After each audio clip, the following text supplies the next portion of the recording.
E agora eu quero falar com você. Vamos falar agora no quadro Seus Direitos. Você que é morador de condomínio, apartamento, casas. Bom, tá com condomínio atrasado?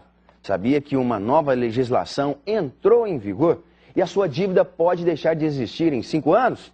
Estamos aqui com o advogado especialista Matheus Benedetti, que vai nos dar detalhes sobre esse assunto que interessa a tantas pessoas, principalmente que moram em apartamentos e condomínios fechados. Boa tarde, Matheus. Boa tarde, você. Obrigado pela sua participação aqui no Noticidade, viu, doutor? É um prazer. Bom, doutor Matheus, recentemente, então, o Supremo Tribunal de Justiça fixou o prazo para a cobrança de dívidas condominiais. Qual é esse prazo segundo esse entendimento? No caso é o Superior Tribunal de Justiça, ele fixou o prazo de 5 anos para a cobrança dos débitos condominiais. Essa decisão é relativamente recente no mundo jurídico, ela é de agosto do ano passado e ela veio meio que na contramão do que vinham decidindo os tribunais estaduais.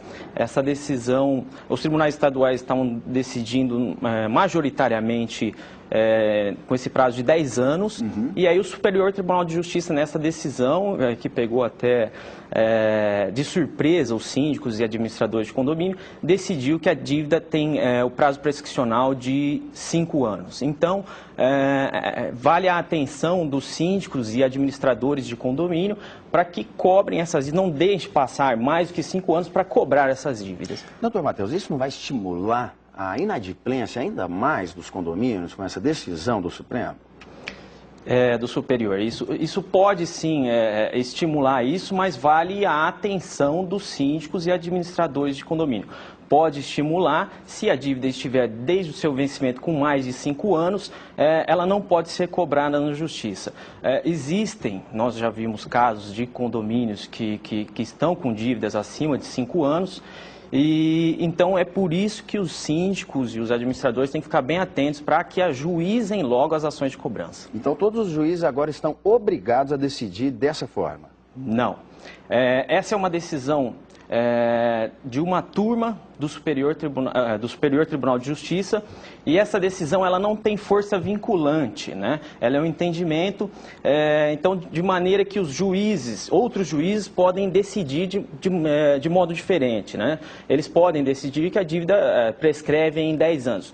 Todavia, existe uma tendência dos juízes, dos tribunais estaduais, a seguirem a orientação, né, as decisões do Superior Tribunal de Justiça, que é a instância máxima nesse assunto, para que se unifique o entendimento, para não haver divergência. Por exemplo, se um condomínio entra com uma ação de cobrança, o juiz decide que é 10 anos, depois outro juiz decide que é 5. Então, para uniformizar esse entendimento, existe essa tendência de seguir o que o Superior Tribunal de Justiça, o STJ, decide. Tá.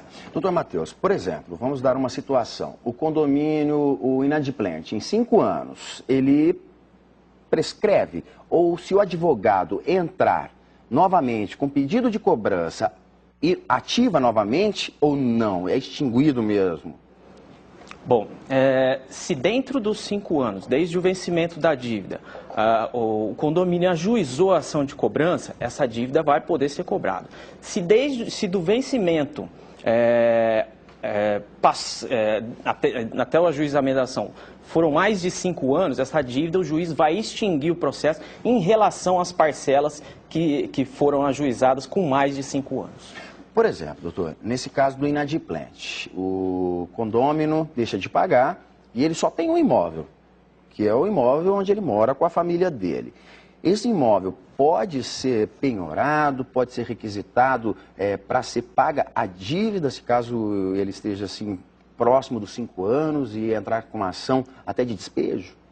Isso, o imóvel pode ser penhorado. Sim, apenas uma informação importante, Hussein, é que essa decisão de 5 anos, de fixar a prescrição de débito condominial em 5 anos, ela é válida para os débitos que se venceram na vigência do novo Código Civil, ou seja, a partir de janeiro de 2003. Voltando à sua pergunta, muitas pessoas acham que por ser o único imóvel, pela a lei do bem de família, o imóvel não pode ser penhorado.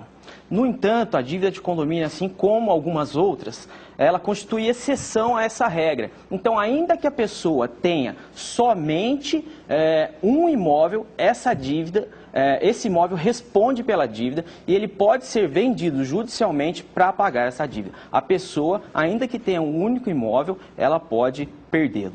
A pessoa pode ser até retirada desse imóvel, a forças, de repente? Sim, sim. Em casos extremos, se a pessoa não desocupar o imóvel voluntariamente, a pessoa que comprou na venda judicial ou se o credor tomou para si esse imóvel, ele pode promover uma medida para desapossar, tirar a pessoa do imóvel e entrar na posse do imóvel. E com isso a pessoa é despejada da própria residência. Às vezes se chega a esse extremo.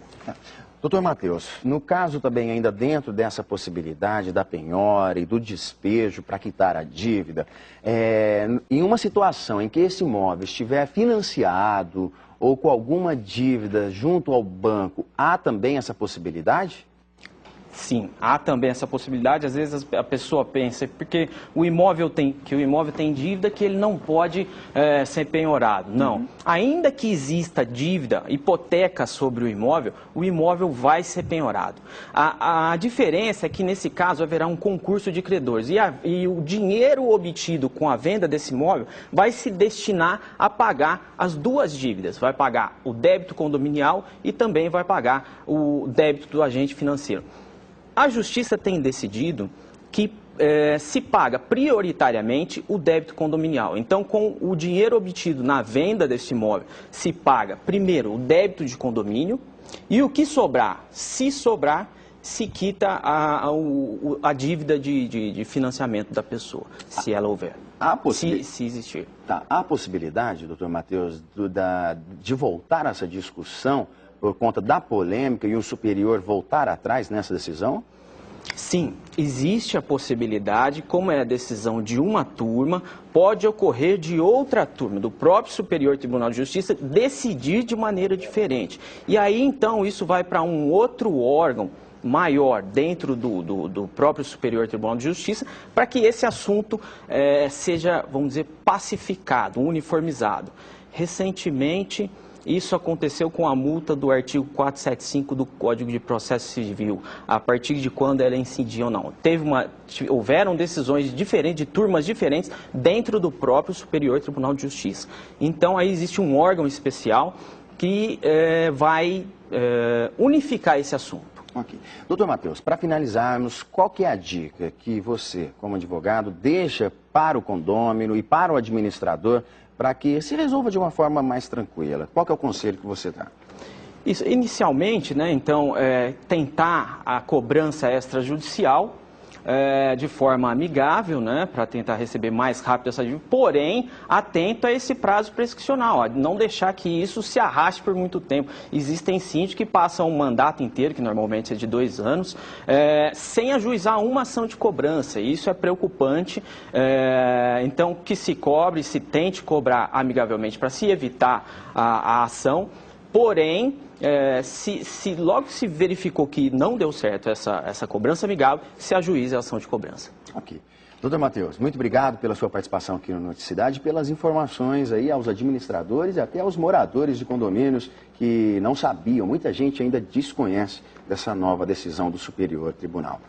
Eu que agradeço a oportunidade de estar podendo transmitir isso aqui. Ok, nós agradecemos. E daqui a pouco você confere as principais manchetes dos jornais que circulam em Ribeirão Preto e também na nossa região em um instante só.